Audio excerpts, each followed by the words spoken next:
Ladies and gentlemen, I am happy to be with you this morning to give away the awards for this year.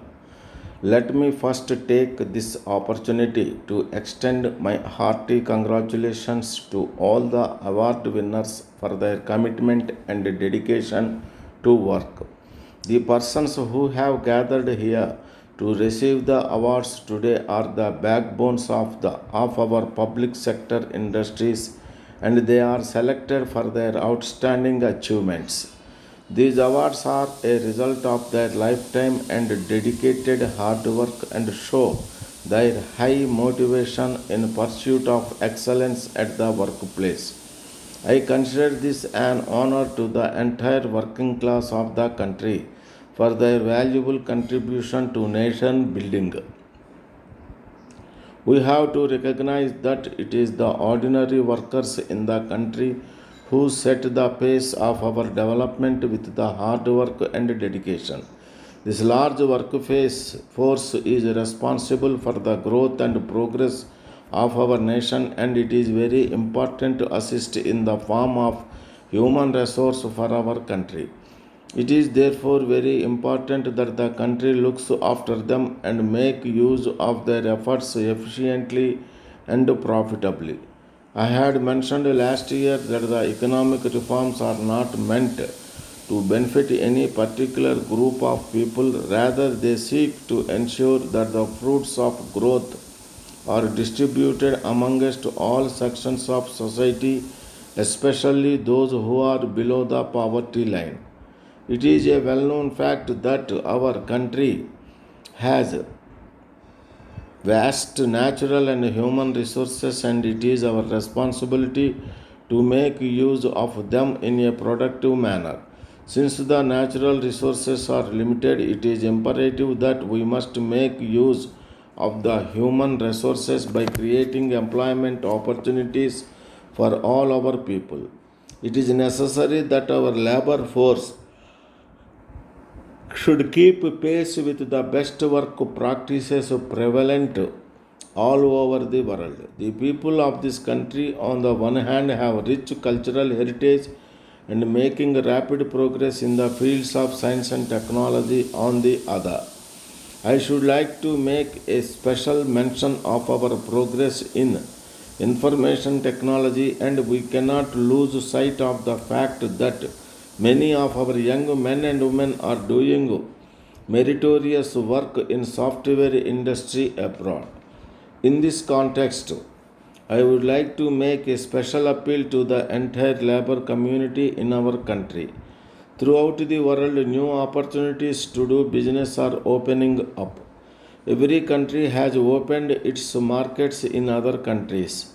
We all know that there are more foreign goods available in our market than ever before. Consumers have wide choice nowadays.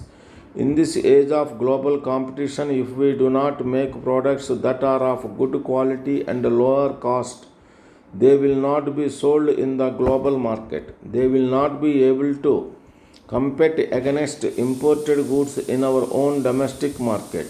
That is why the biggest challenge before us is how to make our industry globally competitive. I do not say that this is a challenge only for our workers. Our industrialists, managers, administrators, and those in government too will have to face this challenge. Let us jointly face this challenge. In all industries, whether they are in the public or the private sector, let us increase efficiency, production, and quality. Let us ensure that the Made in India label, both in our domestic and foreign markets, becomes synonymous with the best in the world. On this occasion, I wish to make one thing clear.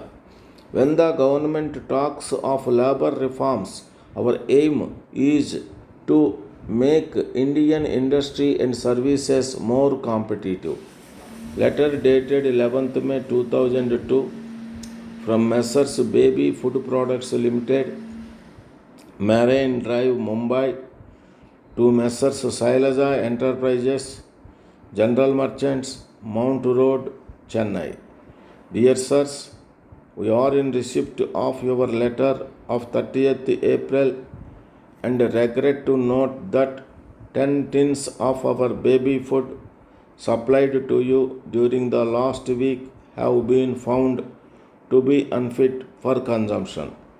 On receipt of your complaint, we have thoroughly inquired into the matter and have come to the conclusion that 10 tins from the old stock had been inadvertently mixed up with your consignment.